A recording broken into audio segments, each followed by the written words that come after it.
inyuma y'umurongo w'umwansi niho nafatiwe niho nagotewe. Wow, new hit from Lolilo, our legend from Simba Gang, yamaze kudusohorera Jenawe ari kumwe n'umuririmbyi w'umu Tanzania nkuko atashimye kubivuga mbere na mbere. Akaba yabikoze surprise surprise, bikaba byabaye surprise. Ntituzi ngo Lolilo yagiye Tanzania ryari, ntituzi Lolilo ngo Mr Bru yaje mu Burundi ryari, ariko n'indirimbo zarahejeje gukogwa video audio ubunyene ikabiza yamaze kudushwaramwo. Ubu tuvugana ku rubuga rwa Lolilo, indirimbo Jenawe yamaze kuhashika. Bagabo, ni indirimbo kabisa. Lolilo none muramuzi ku ndirimbo z'ama video ukasanzwe abikora. Novuga neza na neza kari indirimbo igiye kugira ikihinduye kuri uwo muririmbyi Lolilo, ahari video yashoboye gukwa n'umu director Brian. Novuga ko mu director wacu nyene ngaha nyene mu gihugu cy'u Burundi, ariko mu producer benshi ntibasanzwe bamumenyereye ni Mr Shure. Sinzi ko ari umurundi, naje ntawe nzi neza kuko game ndayimazemo igihe gito cyane.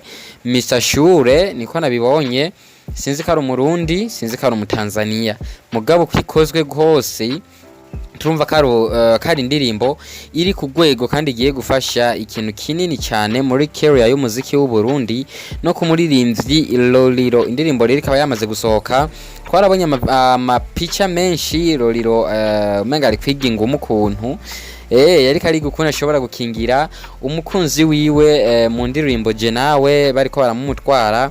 Impuzu z'igisoda zarasohotse aho bigaragara neza yuko bari abajambazi bariko baraza bashaka kuntu boshobora gutorekesha uyo mukunzi yari asanzwe ari kumwe na Lolilo bivanye n'urukundo bari bakundanye. Ni story imeze neza, ni story yanditse neza aho yashoboye kwandikwa n'uwo muririmbyi nyene Lolilo afatanije na Mr Bru. Siba byagenze gute Lolilo yo barasimbiye mu gihugu cya Tanzania kemera kujana n'umu director, kumbe rero umuziki urinjiza yashoboye gufata indege agasimba canke ivyo genda gute kugira umuririmbyi w'u Burundi ashobore gusohoka abamenyesha makuru ntitubimenye.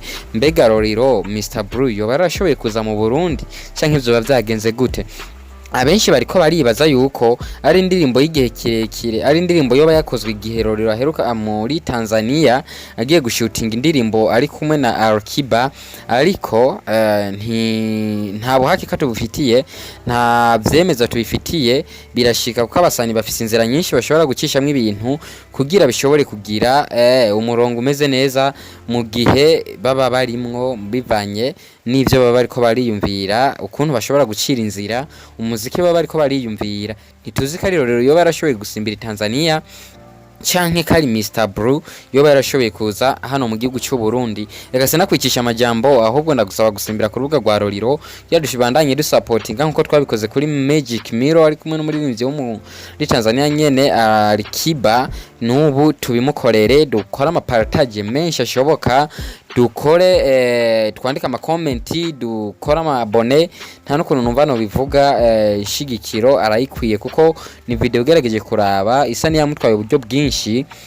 Rero mu gihe yoboni kubise swata nawe byo mubabaza bigatuma cika intege, kabona yuko umuziki cyubyumva nawe. Bisaba rero kumushigikira kuko yakoze neza. Iyo umuntu akoze neza ashigikirwe kandi ashimigwe. Sten presenter canke presenter Sten kuri micro on the machine akiwa ni da promise cameraman. Tubasaba natwe kuba dukorera subscribe kuri no rubuga rwacu rwa Sten TV worldwide kubandanya mwironkera update zose zigenda ziracana ko hirya no hino to the world. Turabakunda cyane. Ni Lolilo Simba dusimbire ko Jenawe tugira aho tuyishikije, ndakeneye nayo nyene kiba mu ndirimbo zikwiza umuriyoni w'ama viewers.